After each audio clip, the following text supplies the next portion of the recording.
connectés sur TV et d'être restés connectés sur TV et Radio de Vie. Merci pour votre fidélité. Vous savez, l'amour de la vérité, pour la vérité que vous avez, nous encourage énormément.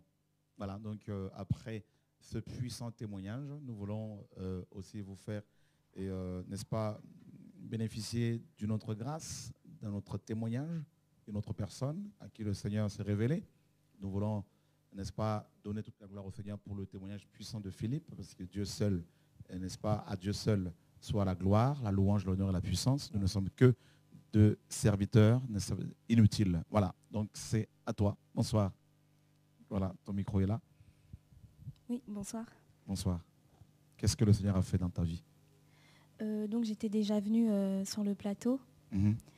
Mais bon, c'est vrai que je n'étais pas rentrée dans les détails. Et donc Dieu m'a mis à cœur de justement approfondir tout ce que Dieu a fait pour moi à travers ma délivrance. Donc comme j'avais dit la dernière fois, donc j'ai rencontré le Seigneur quand j'étais en Australie. Et en fait, Dieu m'a vraiment sortie de là où j'étais. En fait, donc j'étais dans le péché. Donc j'étais danseuse. Danseuse de quoi? Danseuse, stripteaseuse. Sérieux? Oui. Waouh. Oui. D'accord. Oui. Et ça faisait... donc là, en même temps, je confesse. C'est bien, c'est bien, c'est Oui. bien. Donc j'ai pratiqué ce métier, entre guillemets. Pendant combien de temps? Pendant 2 ans. En Australie? Non, un peu partout. Et puis ça m'a fait voyager. J'ai voyagé. Et donc c'est en Australie que ça s'est... en Australie, oui, j'étais là pour ça, en fait. Pour danser. Et en fait, à cette époque, j'étais vraiment mal. Mais vraiment mal. Vraiment mal. Et en fait, ce que Dieu a fait, c'est qu'en fait, il a mis le doigt sur tout ce qui m'habitait, en fait, tout ce qui n'allait pas chez moi. Et qu'est-ce qui n'allait pas chez toi? En fait, dans mon enfance, en fait, j'ai eu des attouchements sexuels. D'accord. Par un proche de ma famille. D'accord. Donc très proche. Hein. Cousin, frère? Non, le beau-père. Le beau-père. Voilà. Mais j'ai occulté pendant des années et il y a même des choses que je me souvenais même plus, quoi. Et Dieu a fait remonter cela à la surface. Et c'est comme si qu'il me disait, voilà, c'est ça ton problème, voilà tout ce qu'il y a, voilà ce que tu as en toi qui fait qu'aujourd'hui, tu as cette vie, cette mauvaise vie, en fait. D'accord. Et donc voilà. Et puis ensuite, donc il y a eu un travail qui s'est fait. Donc quand j'ai dit que vraiment j'étais remplie de l'amour de Dieu, ce qui m'a vraiment remplie de son amour. Donc à travers cet amour, j'ai su pardonner à mon beau-père. J'ai appris ce que c'était la compassion pour l'autre. Et j'ai pardonné, j'ai même prié pour lui pour que vraiment Dieu le délivre de cet esprit, en fait, parce que c'est un esprit malsain, c'est pas... Voilà. Et donc, voilà, et puis aussi, en fait, il m'a tellement couvert d'amour que tout ce qui était autour, ça n'avait plus aucune importance. Ça veut dire qu'avant d'aller au travail, quand j'étais dans sa présence, je voulais rester, je ne voulais pas aller travailler, retourner dans le club. Et pourtant, là-bas, il y avait beaucoup d'argent. Il y avait beaucoup, beaucoup d'argent. Mais malgré ça, j'avais envie de rester dans sa présence. Vraiment. Et donc, ça a été un combat parce que ça veut dire que la journée, j'étais en train de prier le Seigneur et j'avais envie de rester dans sa présence, ne pas le quitter. Et le soir, j'allais quand même parce qu'il y avait l'appel quelque part de l'argent, en fait. Donc, j'allais. Et un soir, je me souviens... gagner combien comme ça là, par mois là? Par soir, je me faisais... c'est par soir, ouais. Par soir, oui. Par soir, je faisais à peu près entre $500 et $1 200. Wow. Donc même le salaire d'un mois d'une personne en un soir, en fait. Wow. Oui.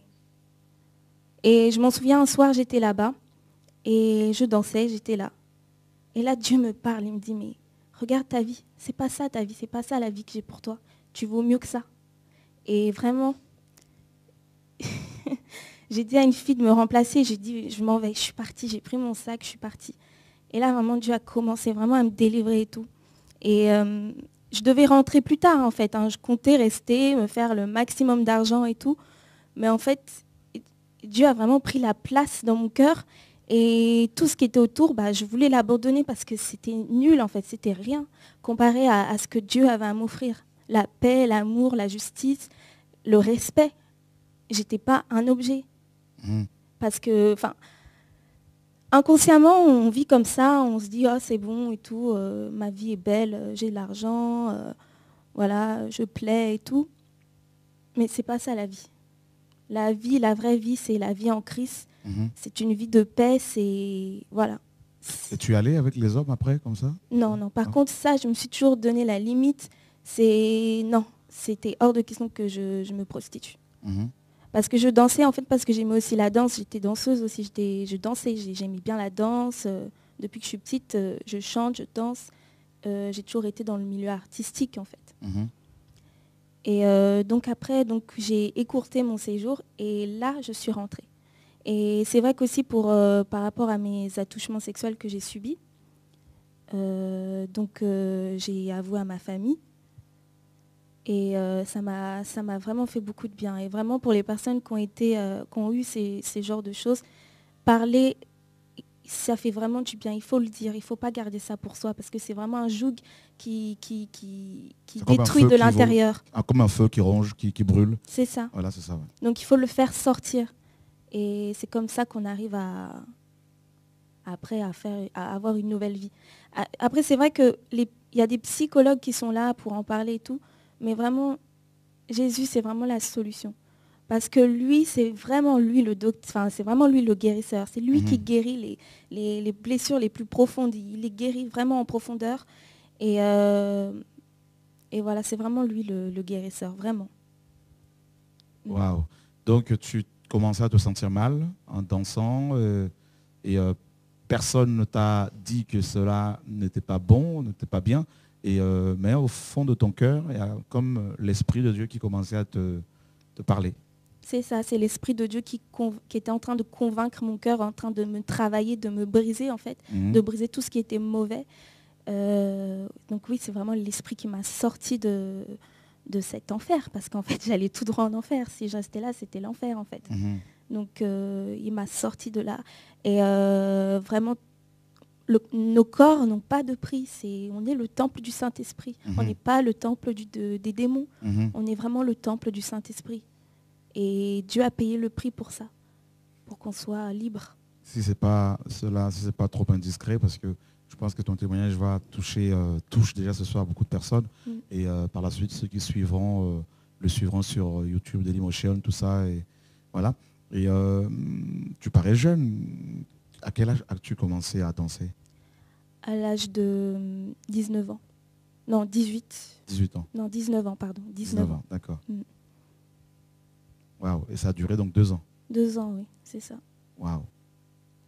Donc tu es revenu sur Paris?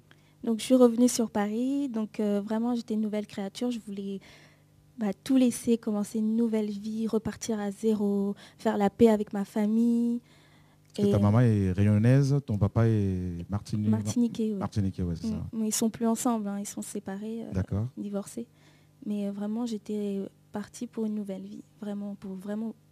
J'étais repartie pour une nouvelle vie. Maintenant, c'est vrai que il y a un aspect spirituel aussi que j'ignorais. C'est qu'en fait, j'étais possédée par une sirène des eaux. Force bas, ouais. Voilà, oui. Mais je crois même que j'étais possédée par cela bien avant que je fasse du striptease, en fait. C'est justement ça qui m'a tirée dans ce genre de choses, en fait. Donc, et comment s'est passée ta délivrance? En fait, je crois que Dieu a tout enlevé. Il a vraiment son amour t'a touché? Ah oui, quand son amour m'a touché, il a tout enlevé. Il est vraiment puissant. Il a tout enlevé. J'ai pas eu besoin d'un pasteur. J'ai pas eu besoin d'imposition de main. Il a tout enlevé. Cependant, voilà, après, quand je suis rentrée en France, j'étais encore ignorante. J'étais une nouvelle convertie, donc je m'imaginais pas qu'il y aurait des combats. Donc, je me suis dit, c'est bon, je suis délivrée, gloire à Dieu. Et j'ignorais l'aspect combat spirituel, justement. Donc, quand je suis rentrée en France, bah, les gens, ils ne me reconnaissaient pas. Qu'est-ce qui se passe? Elle a changé, elle est devenue folle. Plus mon beau-père aussi qui mettait la pression en disant que je suis folle, que je raconte n'importe quoi à propos des attouchements et tout ça. Donc du coup, ce qui s'est passé, c'est que j'ai fréquenté un garçon, en fait. Donc j'avais mon petit copain. Mais j'avais toujours cette envie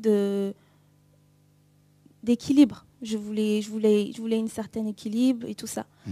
Mais bon, du coup, j'ai renoué aussi avec le péché. Donc du coup, toute cette purification que Dieu avait effectuée en moi, ça s'est brisé. Donc j'ai renoué quelque part avec les esprits des eaux, avec la sirène des eaux.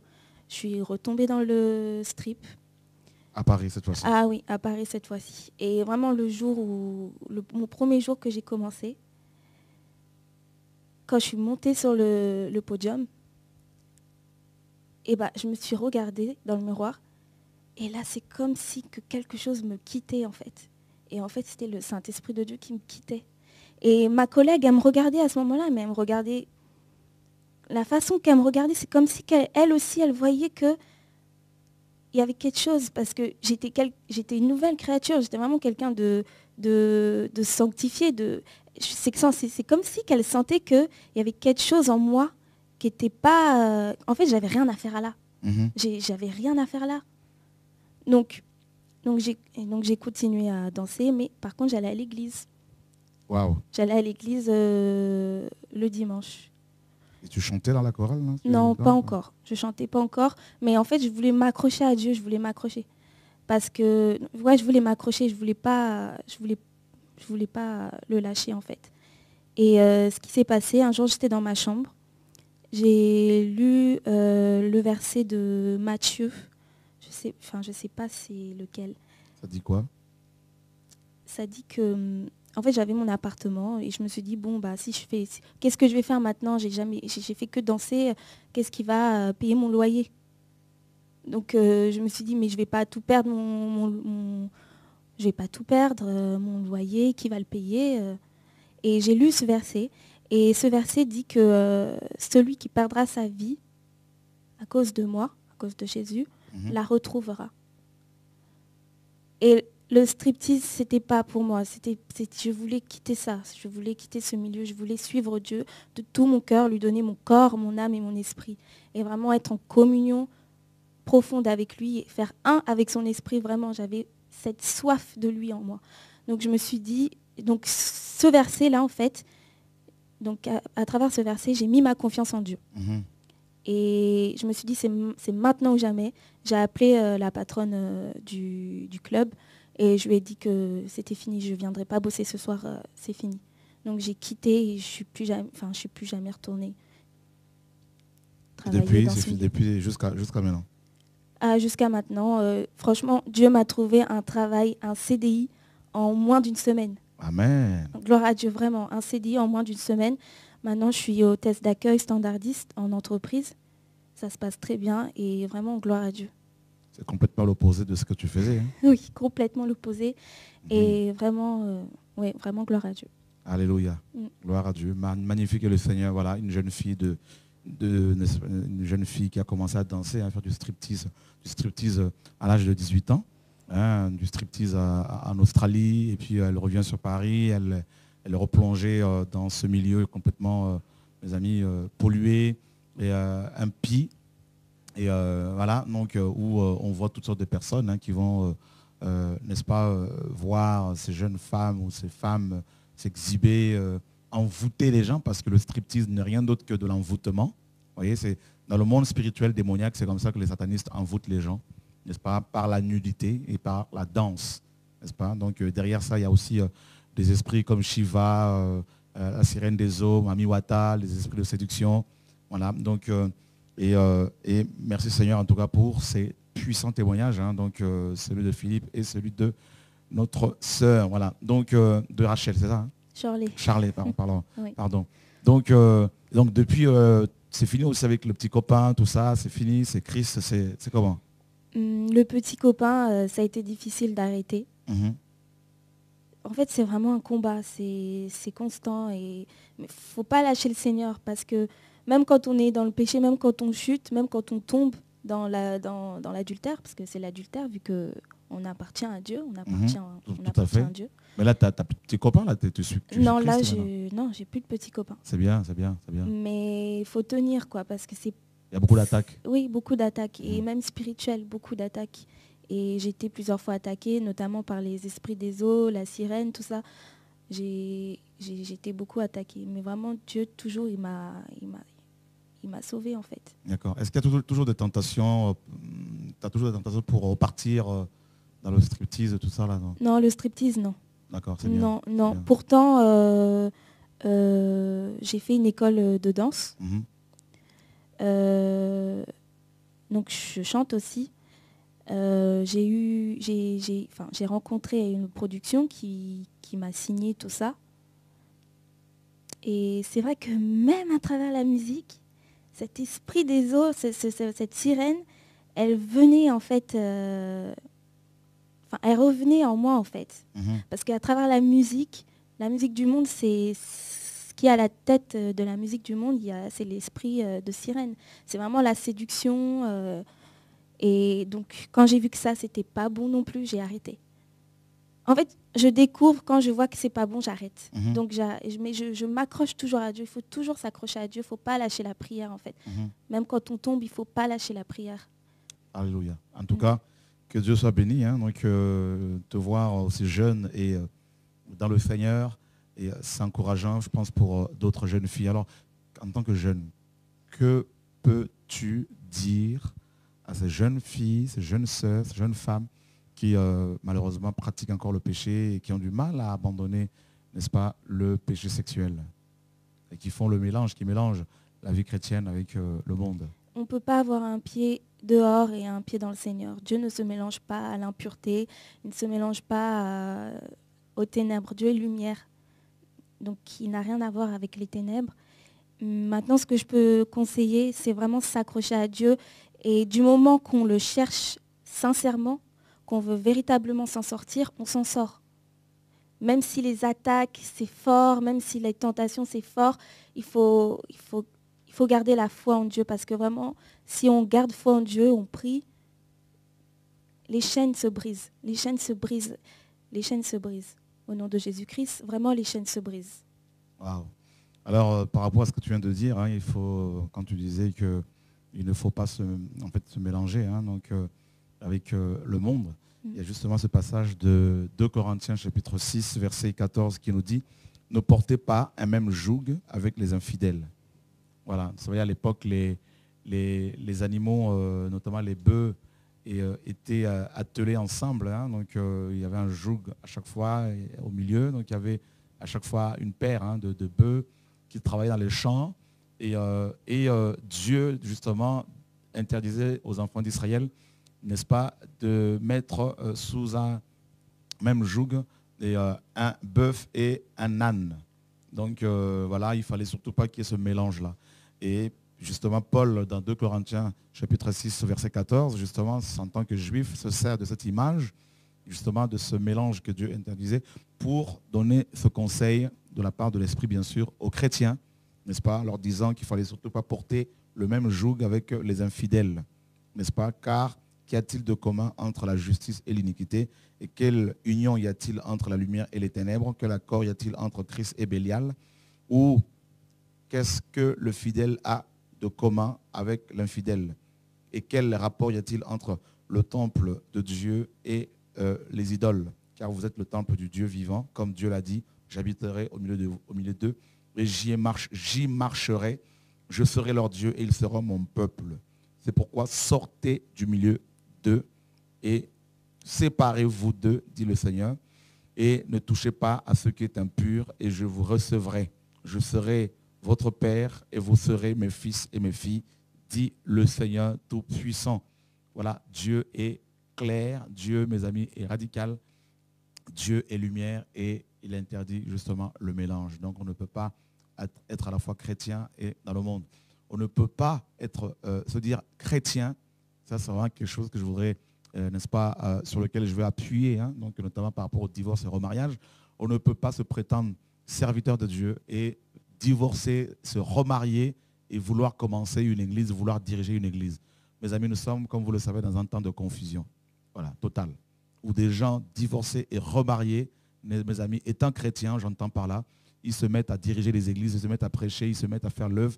Et il y en a qui accusent leur femme de sorcière. Voilà pourquoi ils divorcent. Tout est, si ta femme est sorcière, eh ben, tu dois prier pour sa conversion. Voilà, c'est trop facile de vouloir divorcer, hein, de divorcer pour pouvoir, n'est-ce pas, prendre une femme beaucoup plus jeune et aller faire ensuite le ministère avec cette femme. Donc, mes amis, il faut qu'on arrête de se moquer du Seigneur. Voilà, Dieu est le Dieu de famille, n'est-ce pas? Il est contre le divorce, il est contre le remariage. Il le dit dans Malachie chapitre 2. Il dit qu'il est, n'est-ce pas? Dieu le dit. Il dit, je hais la répudiation. Voilà, un homme divorcé et remarié et qui va faire l'œuvre du Seigneur, frère, c'est anti-biblique. Voilà, une personne qui se dit chrétienne, mes amis, doit honorer la parole du Seigneur, doit marcher selon l'évangile. Voilà. En tout cas, et on voit aussi malheureusement dans la plupart de nos églises cette danse dite prophétique, mes amis, qui fait des ravages terribles dans les églises évangéliques, dans les églises pentecôtistes aujourd'hui, où des gens vont mimer, faire des mimes sur des places publiques, ils vont se mettre à danser, et on voit des vidéos, des clips dits chrétiens, et où il y a des danseurs de toutes sortes, frères et sœurs, des femmes habillées très sexy. C'est vraiment la confusion. Voilà, donc pour moi, là, c'est du striptease spirituel, n'est-ce pas? Donc à la sauce évangélique. Hein. Voilà, donc, et ça, c'est la confusion dans laquelle nous sommes dans ce temps de la fin. On est dans un temps de confusion, c'est la famine spirituelle, et si Dieu nous prête vie, donc je crois qu'il va le faire parce qu'on n'a pas encore fini l'œuvre qu'il nous a confiée. Donc je pense que demain soir, justement, Yann, et tu es invité avec David et Benoît, tout ça, et Laurent, et vous également, Jean, tout ça, et Serge, bien sûr, Philippe, bien sûr. Et demain, on va parler de la famine spirituelle. Notre génération connaît une famine criante, une famine terrible, mes amis, de la parole de Dieu. Et ben, demain soir, 20h30, connectez-vous, frères et sœurs, un enseignement sur ça. Et à cause de la famine, ben, les gens, beaucoup mangent des coloquintes sauvages. Beaucoup, mes amis, vont puiser là où il ne faut pas puiser. Ils vont boire sur des citernes, mes amis, crevassées. Voilà, donc cette confusion, voilà. Donc que le Seigneur soit béni. Et quand on entend de tels témoignages, mes amis, des confessions, des frères comme Philippe qui, pendant 5 ans, va tromper sa femme et aujourd'hui, il prend le courage de venir devant le monde entier et de confesser publiquement son péché et de restaurer sa famille, mes amis, de récupérer sa femme et de donner une bonne image à ses enfants, donc un bon témoignage de l'essai et donner un bon exemple à ses enfants. Et c'est ça que Dieu veut, des familles modèles, pas des gens qui se disent, voilà, moi je vais divorcer étant chrétien et je vais prendre une autre femme et Dieu est amour, il est le Dieu de grâce. Non, ce n'est pas ça Dieu, frères et sœurs. Non, on ne peut pas se dire chrétien et être dans la masturbation, dans le péché, dans la compromission, le mensonge ou la cupidité. Nous devons être bibliques. Dieu est capable de nous changer. Et quand on entend de tels témoignages, frères et sœurs, on ne peut que se réjouir parce que Dieu n'a pas changé. Voilà, Dieu est bon. Alléluia, gloire à Dieu. Alors, as-tu encore quelque chose à rajouter? Je ne sais pas. Oui, aussi par rapport au changement. D'accord. Quand je disais tout à l'heure que quand on a foi en Dieu, tout est possible, vraiment, oui. De nos propres forces, on ne peut pas. Mais vraiment, par la grâce de Dieu, on peut s'en sortir. Amen. Parce que quand Dieu vous dégoûte de votre péché, il vous met face à votre péché, il vous dégoûte, franchement, vous vous en sortez. Vraiment, vous vous en sortez. Il faut garder foi en Dieu. Alléluia. Et là, il ne s'est pas sacrifié pour rien sur la croix. Il ne s'est pas sacrifié pour rien. Dieu est bon. Dieu est bon, oui. Alléluia, gloire à Dieu. En tout cas, que le Seigneur soit béni. Et quelqu'un d'autre avait quelque chose à rajouter avant la fin de l'émission ce soir? Moi, je bénis le Seigneur, en tout cas, je le rends grâce. Amen. De m'avoir permis déjà à faire ce témoignage. Mm-hmm. Et là, je vis autre chose. Mm-hmm. J'ai l'impression d'être une nouvelle personne. Amen. Et je le sens vraiment dans mon cœur. Et envie de mentir n'existe plus. Donc, à chaque fois, maintenant que je parle, si j'ai envie de mentir, il m'interpelle tout de suite. Wow. Donc, je sens vraiment qu'il y a, il y a quelque chose qui a changé. Il y a comme une lumière. Amen. Et je prie pour garder cette lumière. Amen. Voilà. Le Seigneur va t'aider. Je rends grâce. Et Nana aussi, bien sûr, comme elle a toujours fait. Je pense que là, voilà. elle a du ça. Voilà, donc que le Seigneur soit béni, elle a du boulot. Et frères et sœurs, nous bénissons le Seigneur pour, en tout cas, votre mobilisation pour la diffusion massive de la parole du Seigneur. Vous êtes nombreux à prier pour nous. Nous avons particulièrement besoin de vos prières. Couvrez-nous par la prière. Nous en avons grandement besoin. Et merci aussi pour vos soutiens financiers et vos dons de toutes sortes. Et cela permet à nos médias, notamment à TV de Vie, que vous suivez constamment, de fonctionner, voilà, de payer les charges, tout ça. Et c'est vraiment une grâce, mes amis, que Dieu nous fait d'avoir ces médias qui nous permettent de diffuser massivement cet évangile que beaucoup veulent cacher. Voilà. Donc, j'ai été contacté par l'équipe de TV de Vie ils m'ont transféré un mail d'une femme chrétienne d'origine togolaise qui a fait un don. David, je ne sais pas si on peut témoigner de cela, parce que Dieu, quand il l'opère comme ça, et quand il y a de tels témoignages, nous devons en parler pour encourager tout le monde, Philippe. Hein, n'est-ce pas, mon frère Jean et Serge? Voilà, donc si David peut venir nous donner ce témoignage-là, donc c'est vraiment encourageant, frères et sœurs, ce que Dieu fait. Voilà, donc, et il n'a pas changé, voilà, il n'a pas changé. Et je crois que nous sommes en train de... On commence à vivre un peu Actes chapitre 4, chapitre 5, tout ça, et chapitre 5 notamment. Voilà, bonsoir David. Bonsoir. Comment vas-tu? Ça va, merci. Oui, bon. Oui, très bon. Amen. Donc, comme tu le disais, effectivement, on a reçu un mail d'une femme qui a hérité de 2 hectares à Lomé, au Togo, et donc 2 hectares qui représentent 20 parcelles de terrain, et qui veut céder à l'œuvre ici, à TV de Vie, au pain quotidien, 4 parcelles pour l'œuvre, effectivement. Waouh. Voilà, donc on bénit le Seigneur, vraiment, c'est impressionnant, quoi. 4 parcelles, ça va combien de mètres, tout ça, au carré, là, tout ça, je sais pas. On avait compté, j'ai oublié. Wow, t'as oublié, c'est pas grave. 1000 mètres carrés la parcelle. 1000 mètres carrés la parcelle, donc ça fait Voilà. 4000 mètres carrés. Ça fait 4000 mètres carrés. Carrément, que le Seigneur donne à TV de Vie et au pain quotidien, n'est-ce pas, à Lomé, n'est-ce pas, donc la capitale du Togo, donc en Afrique de l'Ouest. Donc 4000 mètres carrés de terrain offerts à TV de Vie et au pain quotidien, frères et sœurs. Et effectivement, il y a beaucoup de frères et sœurs à Lomé et à Accra, donc au Ghana à côté, donc le pays voisin du Togo, qui sont touchés et qui sont connectés sur TV de Vie, Radio de Vie. Et voilà donc une occasion pour nous de pouvoir aussi mettre voilà, une antenne de télé de Vie sur place là-bas. Et pourquoi pas, si le Seigneur le permet, construire sur ce terrain un orphelinat. Voilà, parce que vous savez que nous avons à peu près 600 orphelins au Togo. Donc on travaille en collaboration avec un orphelinat là-bas qui s'occupe des enfants caribous, je crois, si je ne me trompe, des enfants qui sont des esclaves en fait, hein, donc esclaves des marabouts. Voilà, donc je pense que sur ce terrain, on pourra éventuellement construire enfin un orphelinat au Togo, voilà, pour accueillir quelques enfants, les enfants de la rue. Voilà, et pourquoi pas aussi des veuves donc, au niveau du Togo. Donc en tout cas, vous voyez, frères et sœurs, il y a beaucoup de projets et merci pour votre mobilisation. Sachez que nous sommes encouragés par tout cela. Voilà, donc des frères et sœurs qui nous apportent des Bibles, des vieilles Bibles, et des ouvrages pour pouvoir les diffuser, des frères et sœurs qui envoient des mails d'encouragement, des mails pour, n'est-ce pas, nous encourager, tout simplement. Nous en avons besoin. Vous savez, quand on reçoit des mails pour prier pour les gens, bon, on essaie de le faire. Les frères, l'équipe technique se bat pour prier pour les uns les autres. Mais quand nous recevons aussi des mails d'encouragement où des frères et sœurs disent, voilà, nous prions pour vous, eh ben, on est encouragés, croyez-moi.